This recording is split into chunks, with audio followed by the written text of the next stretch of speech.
ನಮಸ್ಕಾರ ಎಲ್ರಿಗೂ ಫ್ರೆಂಡ್ಸ್. ಈ ವಿಡಿಯೋದಲ್ಲಿ ನಾನು ಕೋಟ್ ಕಟಿಂಗ್ನ ಈಸಿ ಮೆಥಡಲ್ಲಿ ಯಾವ ರೀತಿ ಕಟಿಂಗ್ ಮಾಡೋದನ್ನೋದನ್ನು ಹೇಳ್ಕೊಡ್ತಾ ಇದ್ದೀನಿ. ಇದು ತುಂಬಾ ಸುಲಭವಾಗಿರುತ್ತೆ.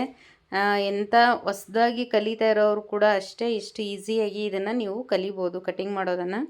ನೋಡಿ, ಈ ಥರ ಒಂದು ಪ್ಯಾಂಟ್ ಇರುತ್ತೆ, ಹಾಗೆಯೇ ಇನ್ನೂ ಒಂದು ಪೀಸು ವೇಲು ಅಥವಾ ಕೋಟು ಯಾವುದಾದ್ರೂ ಮಾಡ್ಕೋಬೋದು. ಇದು ಸಣ್ಣ ಅಳತೆ ಆಗಿರೋದ್ರಿಂದ ನಾನು ಅದರಲ್ಲಿ ಅರ್ಧ ಭಾಗ ಮಾತ್ರ ತೊಗೊಂಡಿದ್ದೀನಿ. ದೊಡ್ಡ ಅಳತೆ ಆದರೆ ಫುಲ್ ತೊಗೋಬೇಕಾಗುತ್ತೆ. ಅರ್ಧ ಭಾಗ ಮಾತ್ರ ತೊಗೊಂಡಿದ್ದೀನಿ, ಯಾಕೆಂದರೆ ಲೆಂತ್ ಸ್ವಲ್ಪ ಕಡಿಮೆ ಇರೋದ್ರಿಂದ. ಇದನ್ನು ನೋಡಿ, ಈ ರೀತಿ ಡಬಲ್ ಫೋಲ್ಡಿಂಗಲ್ಲಿ ಹಾಕ್ಕೋಬೇಕಾಗತ್ತೆ. ಅಂದರೆ ಈಗ ಇದು ಒಟ್ಟು 4 ಲೇಯರಲ್ಲಿದೆ. ನಾವು ಡಬಲ್ ಫೋಲ್ಡಿಂಗ್ ಹಾಕ್ಕೊಂಡಾಗ 4 ಲೇಯರ್ ಆಗುತ್ತೆ. ಈಗ ಸ್ಟ್ರೇಟಾಗಿ ಬರಲಿ ಅಂತ ಒಂದು ಲೈನ್ನ ಹಾಕ್ಕೋಬೇಕಾಗತ್ತೆ. ಇದು 6 ಮತ್ತು 7ನೇ ಕ್ಲಾಸ್ ಮಕ್ಕಳಿಗೆ ಇದನ್ನು ನೀವು ಸ್ಟಿಚ್ ಮಾಡ್ಬೋದು. ವೇಸ್ಟ್ ಕೋಟು ತುಂಬ ಲೆಂತಿಯಾಗಾದರೂ ಕೂಡ ಅಷ್ಟು ಚೆನ್ನಾಗಿ ಕಾಣಿಸೋದಿಲ್ಲ, ಹಾಗಾಗಿ ನೋಡ್ಕೋಬೇಕಾಗುತ್ತೆ. ಒಂದೊಂದು ಮಕ್ಕಳು 5, 6ನೇ ಕ್ಲಾಸು 7ನೇ ಕ್ಲಾಸ್ ಅಂದರೂ ಕೂಡ ಹೈಟ್ ಇರ್ತಾರೆ, ಒಬ್ಬೊಬ್ಬರು ಕುಳ್ಳಕ್ಕಿರ್ತಾರೆ. ನೋಡಿಕೊಂಡು ನೀವು ಲೆಂತ್ನ ತೊಗೋಬೋದಾಗುತ್ತೆ. ನಾನಿಲ್ಲಿ 15.5 ಇಂಚಿಗೆ ತೊಗೊಂಡಿದ್ದೀನಿ, ಯಾಕೆಂದರೆ ಅದು ಮಗು ಪುಟಾಣಿ ತುಂಬಾ ಕುಳ್ಳಕ್ಕಿರೋದ್ರಿಂದ ನಾನು 15.5 ಇಂಚನ್ನ ತೊಗೊಂಡಿದ್ದೀನಿ. 15.5 ಇಂಚ್ ಲೆಂತ್ ತೊಗೊಂಡು ಎರಡು ಕಡೆ ನಾನು ಸ್ಟ್ರೇಟಾಗಿ ಲೈನ್ನ ಹಾಕ್ಕೊಂಡಿದ್ದೀನಿ. ಇಂಪಾರ್ಟೆಂಟಾಗಿ ಈಗ ನಮಗೆ ಬೇಕಾಗಿರೋದು 1/2 ಇಂಚು ಈ ರೀತಿಯಾಗಿ ಒಂದು ಕಾಜಾ ಪಟ್ಟಿಗೆ ಎಕ್ಸ್ಟ್ರಾ ತೊಗೋಬೇಕಾಗುತ್ತೆ. ನಾನು ಆಲ್ರೆಡಿ ನಿಮಗೆ ನೋಟ್ಸಲ್ಲಿ ಬರೆಯುವಾಗನೇ ಹೇಳಿದ್ದೀನಿ ಇದು ಯಾವ ರೀತಿ ಅಂತ. 1/2 ಇಂಚನ್ನ ಇಲ್ಲಿ ಬಿಟ್ಟು ನಾವು ಎಷ್ಟು ಬೇಕಾಗುತ್ತೆ ಶೋಲ್ಡರ್ನ ತೊಗೋಬೋದು. ಇಲ್ಲಿ ನಾನು 6 ಇಂಚಿಗೆ ಶೋಲ್ಡರ್ನ ತೊಗೊತಾ ಇದ್ದೀನಿ. ಅಂದರೆ ಇದರಲ್ಲಿ ಯಾವುದೇ ರೀತಿ ನಮಗೆ ಸ್ಲೀವ್ ಅಟ್ಯಾಚ್ ಏನೂ ಇರೋದಿಲ್ಲ, ಹಾಗಾಗಿ ಫ್ರೀ ಆಗಿರಲಿ ಅಂತ ನಾನು 6 ಇಂಚಿಗೆ ತೊಗೊಂಡಿದ್ದೀನಿ. ಈ ಸೈಜಿಗೆ 6 ಇಂಚು ಕರೆಕ್ಟಾಗಿ ಬರುತ್ತೆ. ಯಾವುದೇ ರೀತಿ ಟೈಟ್ ಆಗಲ್ಲ, ಲೂಸೂ ಆಗಲ್ಲ, ಫಿಟ್ಟಿಂಗೂ ಅಷ್ಟೇ ನೀಟಾಗಿ ಇರುತ್ತೆ. ಹಾರ್ಮೋಲ್ ಕೂಡ ನಾನು 6 ಇಂಚಿಗೆ ತೊಗೊಂಡು ಅದನ್ನು ಸ್ಕ್ವಯರ್ ಲೈನ್ನ ಹಾಕ್ಕೊತಾ ಇದ್ದೀನಿ. ಆಮೇಲೆ 1/2 ಇಂಚಿಗೆ ನಾವು ಶೋಲ್ಡರ್ ಡೌನ್ನ ತೊಗೋಬೇಕಾಗತ್ತೆ.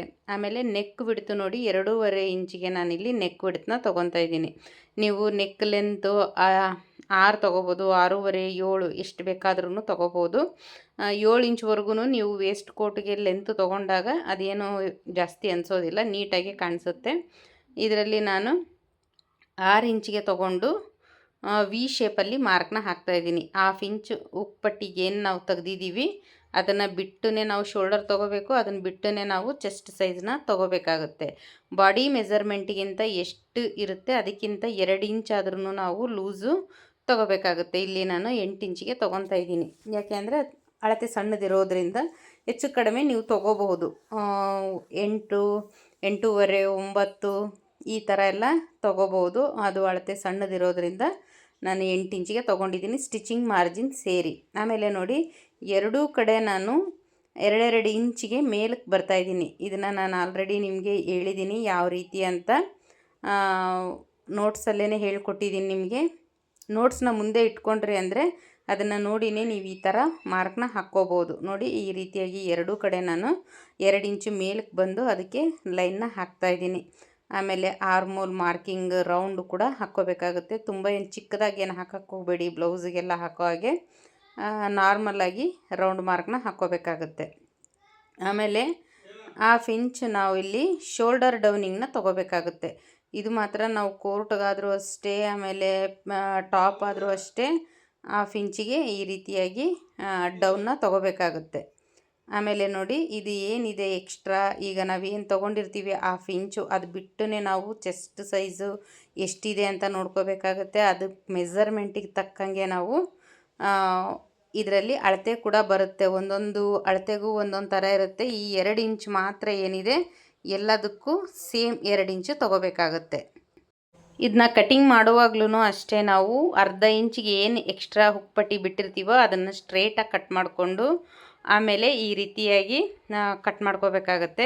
ಇಲ್ಲಿ ನೆಕ್ ಹತ್ರನೂ ನೋಡಿ ನಾನು ಯಾವ ರೀತಿ ಫಸ್ಟಿಗೆ ಸ್ಟ್ರೈಟಾಗಿ ಕಟ್ ಮಾಡಿ, ಆಮೇಲೆ ಇಲ್ಲಿ ಕೂಡ ನಾವು ನೆಕ್ ಹತ್ರ 1/2 ಇಂಚು ಸ್ಟ್ರೈಟ್ನ ಕಟ್ ಮಾಡ್ಕೋಬೇಕಾಗುತ್ತೆ. 1/2 ಇಂಚ್ ಮಾತ್ರ, ಯಾಕೆ ಅಂದರೆ ಅದು ನಮಗೆ ಶೋಲ್ಡರ್ ಪಟ್ಟಿ ಅಟ್ಯಾಚ್ ಮಾಡಿದಾಗ ಜಾಸ್ತಿ ಹೆಚ್ಚು ಕಡಿಮೆ ಬರೋದಿಲ್ಲ. ಇಲ್ಲಾಂದರೆ ಫ್ರಂಟು ಬ್ಯಾಕು ಶೋಲ್ಡರ್ ಅಟ್ಯಾಚ್ ಮಾಡಿದಾಗ ಏನಾಗುತ್ತೆ, ಅದು ಒಂದು ಸ್ವಲ್ಪ ನಮಗೆ ಕ್ರಾಸಾಗಿ ಕಾಣಿಸೋ ರೀತಿ ಆಗುತ್ತೆ. ಹಾಗಾಗಿ ಇದನ್ನು ಖಂಡಿತವಾಗ್ಲೂ ಮಿಸ್ ಮಾಡಿದಿರ 1/2 ಇಂಚನ್ನ ಬಿಟ್ಟೇ ನಾವು ಕಟ್ ಮಾಡ್ಕೋಬೇಕಾಗುತ್ತೆ.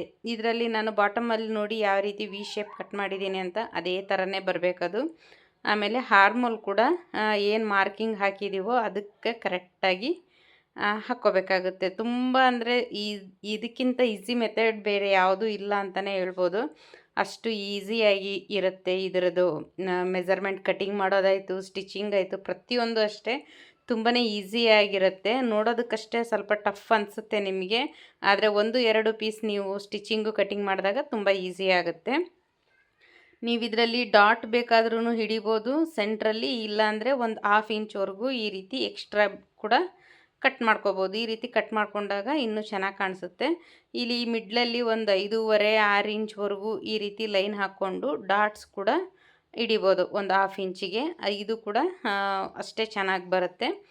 ನಿಮಗೆ ಯಾವ ಥರ ಮಕ್ಕಳು ಹೇಳ್ತಾರೋ ನೋಡಿಕೊಂಡು, ಅವ್ರಿಗೆ ಹೊಟ್ಟೆ ತೆಳ್ಳಗಿದೆಯಾ ಅಥವಾ ಹೊಟ್ಟೆ ಮುಂದೆ ಇದೆಯಾ ಅಂತ ನೋಡಿಕೊಂಡು ಡಾಟ್ಸ್ ಹಿಡಿಯೋಗಿದ್ರೆ ಡಾಟ್ಸ್ ಹಿಡಿಬೋದು, ಇಲ್ಲಾಂದರೆ 1/2 ಇಂಚು ಈ ರೀತಿ ಕಟಿಂಗ್ ಮಾಡ್ಕೋಬೋದು. ಆಮೇಲೆ ನೋಡಿ, ಮತ್ತೆ ನಾನು ಇಲ್ಲಿ ಏನು ಮಾಡ್ತಾಯಿದ್ದೀನಿ, ಬ್ಯಾಕ್ ಪಾರ್ಟ್ ಕಟ್ ಮಾಡೋದಕ್ಕೆ ಮತ್ತೆ ನಾನು 4 ಲೇಯರ್ ಅಂದರೆ ಡಬಲ್ ನಾನು ಫೋಲ್ಡಿಂಗ್ ಮಾಡಿದಾಗ 4 ಲೇಯರ್ ಆಗುತ್ತೆ ಅದು. ಅದ್ರ ಮೇಲೆ ನಾನು ಈಗ ಏನು ಕಟ್ ಮಾಡ್ಕೊಂಡಿದ್ದೀನಿ ಫ್ರಂಟ್ ಪಾರ್ಟ್, ಅದನ್ನು ನಾನೀಗ ಅದ್ರ ಮೇಲೇ ಹಾಕ್ಕೊಂಡಿದ್ದೀನಿ. ಇದರಲ್ಲಿ 1/2 ಇಂಚು ಕಾಜಾಪಟ್ಟಿ ಏನು ಎಕ್ಸ್ಟ್ರಾ ತೊಗೊಂಡಿರ್ತೀವಲ್ಲ ಅದನ್ನು ಬಿಟ್ಟು ನಾವು ಬ್ಯಾಕ್ ಪಾರ್ಟು ಮಾರ್ಕ್ ಹಾಕ್ಕೋಬೇಕಾಗತ್ತೆ. ನೋಡಿ ಯಾವ ರೀತಿ ಹಾಕಿದ್ದೀನಿ ಅಂತ. 1/2 ಇಂಚು ಬಿಡಲೇಬೇಕದು. 1/2 ಇಂಚು ನೀವೇನಾದರೂ ಎಕ್ಸ್ಟ್ರಾ ಸೇರಿಸಿದ್ರೆ ಅಂದರೆ ಫ್ರಂಟ್ಗೂ ಬ್ಯಾಕಿಗೂ ವ್ಯತ್ಯಾಸನೇ ಇರಲ್ಲ, ಆ ರೀತಿಯಾಗಿ ಆಗುತ್ತೆ. 1/2 ಇಂಚು ಬಿಟ್ಟೇ ನೀವು ಇನ್ನು ಮಿಕ್ಕಿರೋದೆಲ್ಲ ಸೇಮ್ ಮಾರ್ಕ್ ಯಾವ ಥರ ಇದೆ ಅದೇ ಥರನೇ ತೊಗೋಬೇಕಾಗುತ್ತೆ. ಹಾರ್ಮೋಲು, ಬ್ಯಾಕ್ ಸೈಡ್ ಶೇಪು ಎಲ್ಲನೂ ಅಷ್ಟೇ. ಆಮೇಲೆ ಬ್ಯಾಕ್ ನೆಕ್ ಬಂದು 1.5 ಇಂಚ್ವರೆಗೂ ನೀವು ತೊಗೊಂಡ್ರೆ ಸಾಕಾಗುತ್ತೆ. ಇದು ಆದಷ್ಟು 1-1.5 ಇಷ್ಟೇ ತೊಗೊಂಡ್ರೇ ಚೆನ್ನಾಗಿ ಕಾಣಿಸೋದು. 3 ಇಂಚು 4 ಇಂಚು ಅಥವಾ ಸ್ಟ್ರೈಟಾಗೂ ಕೂಡ ತೊಗೊಂಡ್ರೂ ಅಷ್ಟೊಂದು ಚೆನ್ನಾಗಿ ಕಾಣಿಸಲ್ಲ ಇದು ಬ್ಯಾಕಲ್ಲಿ. ಹಾಗಾಗಿ ನಾನು 1.5 ಇಂಚಿಗೆ ತೊಗೊಂಡಿರ್ತೀನಿ. ನೋಡಿ, ಈಗ ಇದು ಯಾವ ಥರ ಇದೆಯೋ ಸೇಮ್ ಅದೇ ಮಾರ್ಕ್ ಮೇಲೇ ಕಟ್ ಮಾಡ್ಕೊಂಡ್ವಿ ಅಂದರೆ ಬ್ಯಾಕ್ ಪಾರ್ಟ್ ಕಟ್ಟಿಂಗ್ ಕೂಡ ಇಲ್ಲಿ ಫಿನಿಶಿಂಗ್ ಆಗುತ್ತೆ. ನೋಡಿ, ಕರೆಕ್ಟಾಗಿ ಫಸ್ಟಿಗೆ ಮಾರ್ಕ್ ಹಾಕ್ಕೊಂಡು ಕಟ್ ಮಾಡಿದ್ರೆ ಈಸಿಯಾಗಿ ನೀವು ಕಟಿಂಗ್ನ ಮಾಡ್ಬೋದು. ಒಂದಷ್ಟು 1-2 ಪೀಸ್ವರೆಗೂ ನಿಮಗೆ ಒಂದು ಸ್ವಲ್ಪ ಕನ್ಫ್ಯೂಷನ್ ಆದ್ರೂ ನೀವು ಪೇಪರ್ ಕಟ್ಟಿಂಗ್ ಮಾಡಿಕೊಂಡು ಪ್ರಾಕ್ಟೀಸ್ ಮಾಡಿ, ಆಗ ನಿಮಗೆ ಈಸಿಯಾಗಿ ಕಲಿಬೋದು. ಟಫ್ ಅಂತ ಅನಿಸೋದೇ ಇಲ್ಲ. ನಾನು ಈಗೇನು ನೆನ್ನೆ ನೋಟ್ಸ್ ಕೊಟ್ಟಿದ್ದೀನಲ್ಲ ಅದನ್ನು ನೋಡಿ ನೀವು ಆದಷ್ಟು ಪೇಪರ್ ಕಟ್ಟಿಂಗ್ ಮಾಡ್ಕೊಳ್ಳಿ. 1-2 ಪೇಪರ್ ಕಟ್ಟಿಂಗ್ ಮಾಡಿದ್ರಿ ಅಂದರೆ ಈಸಿಯಾಗಿ ಬಂದುಬಿಡುತ್ತೆ. ಅದೇನು 1 ಸಲ 2 ಸಲ ಹಾಕಿದ ತಕ್ಷಣ ಬರುತ್ತೆ. ಬ್ಯಾಕ್ ಪಾರ್ಟಿಗೆ ಒಂದು 1/2 ಇಂಚಲ್ಲಿ ನಾವು ಹಾರ್ಮೋಲ್ನ ಹೆಚ್ಚಿಗೆ ತೊಗೋಬೇಕಾಗುತ್ತೆ. ಯಾಕೆಂದರೆ ಕೋಟ್ ಅಲ್ವಾ, ಒಂದು ಸ್ವಲ್ಪ ಫ್ರೀಯಾಗಿ ಇರಲಿ ಅನ್ನೋದಕ್ಕೆ ನಾನಿಲ್ಲಿ 1/2 ಇಂಚು ಎಕ್ಸ್ಟ್ರಾ ತೆಗಿತಾ ಇದ್ದೀನಿ.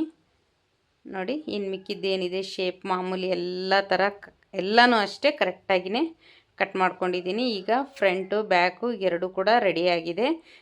ಇದರಲ್ಲಿ ನಾವು ಸ್ಟಿಚಿಂಗಲ್ಲಿ ತುಂಬ ಈಸಿಯಾಗಿ ಯಾವ ರೀತಿ ಸ್ಟಿಚಿಂಗ್ ಮಾಡೋದನ್ನೋದನ್ನು ನೆಕ್ಸ್ಟ್ ವಿಡಿಯೋದಲ್ಲಿ ನೋಡೋಣ ಫ್ರೆಂಡ್ಸ್. ಹಾಗಿದ್ರೆ ಈ ವಿಡಿಯೋನ ನಾನು ಇಲ್ಲಿಗೆ ಎಂಡ್ ಮಾಡ್ತಾಯಿದ್ದೀನಿ. ನೆಕ್ಸ್ಟ್ ವಿಡಿಯೋದಲ್ಲಿ ಇದ್ರ ಸ್ಟಿಚಿಂಗ್ ಜೊತೆಗೆ ಈಸಿಯಾಗಿ ಸ್ಟಿಚಿಂಗ್ ಮಾಡೋದು ಯಾವ ರೀತಿ ಅಂತ ನೋಡೋಣ ಫ್ರೆಂಡ್ಸ್. ಹಾಗಾದರೆ ನೆಕ್ಸ್ಟ್ ವಿಡಿಯೋದಲ್ಲಿ ಸಿಗೋಣ friends. Thank you so much.